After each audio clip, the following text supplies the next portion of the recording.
She is the force behind the hugely popular multimedia platform, The Shade Room. With nearly 30 million followers on Instagram alone, the site that started as a hub for the latest celebrity gossip is fast becoming a source for political news, and now politicians are taking notice. Joining us now is the founder and CEO of The Shade Room, Angie. Angie! Welcome, and good to see you and to finally meet you in person. Oh, thank you for having me. Like, this is a dream. Thank you. Oh, well, the dream is reality now, right here. Yes. So you've been compared to Oprah. That's a lot to take in right there, right? Listen, I will take it, but that is a lot. Yeah. Well, you created The Shade Room at a time when you were sort of trying to make ends meet. Why was it important to create this platform? I'm not going to sit here and act like I just had this bright idea. I was dared by my best friend to create it. I was unemployed.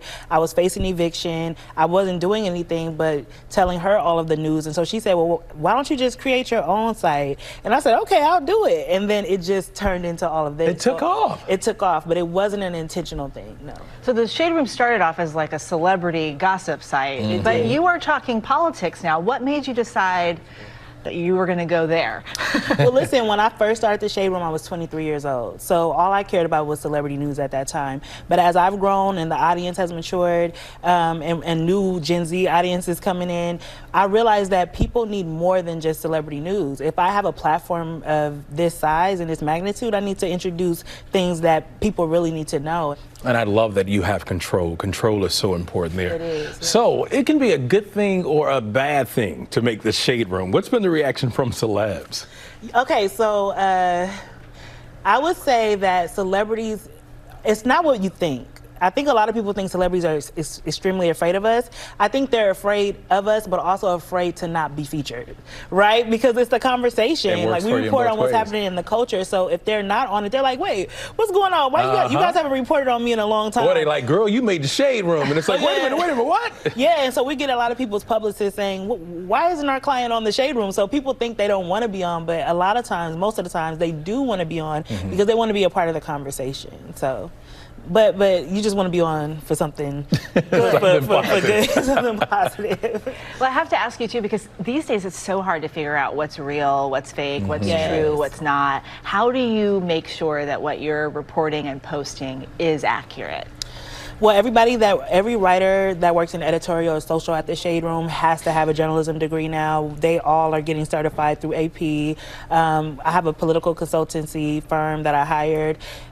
Being reputable is so important to me when it comes to The Shade Room, because people will say, well, if it's not on The Shade Room, we don't believe it happened, right? So I want people to continue to trust us as a news source. The younger generation does, but I want to also prove to legacy media and just the world that we can do this. Like, we can continue to elevate our brand, and so we just have to sift through propaganda. I think one of the things we want to do in politics is we don't want to lean left or right. I don't think we should. I think we should just present the information and let the audience determine what their political view is based on facts, right? So that's what I want to do. I tell the journalists, don't have an opinion. And they're like, what? You know what I mean? Because sometimes they come from opinion-based, media, but I'm like, don't have an opinion. Your opinion doesn't matter here in this forum. Let us just present the information and let people make up their own minds. The election is coming up. Campaign for the White House. What are you hearing from your roommates? You like to call your followers roommates. You know what? That's just day to day.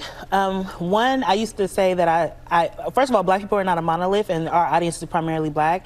But I used to think, we used to lean Democrat at one point before, like when we first started political coverage. But now I'm seeing that the audience, there are a lot of conservatives that are black, you know what I mean? Like, they're not just Democrat or Republican, and so it's swinging. Like, after the presidential debate, I saw that a lot of people were swinging towards Joe Biden, because even though, they said that, they questioned his competency, they were like, okay, well, Kamala's behind Joe Biden, right? So they were like, okay, Kamala might be president. And then now, after this, what happened, the assassination attempt, or the shooting at the Trump rally, Trump is becoming like a messianic figure in a sense that, or to certain people, it's radicalizing his supporters. And people love people who are blacklisted, who they feel are going against the establishment. It's like the resistance, almost like that's what is. So I don't know. I think I'll be interested to poll our audience and like listen to their comments and see where they stand now after that. But that means you'll come back. Yes, let's come back and have a talk. And we have many months before the election, so we have lots of time to figure it out. Angie, Nwandu, thank you so much for being here with us. Thank you for having me. What a pleasure.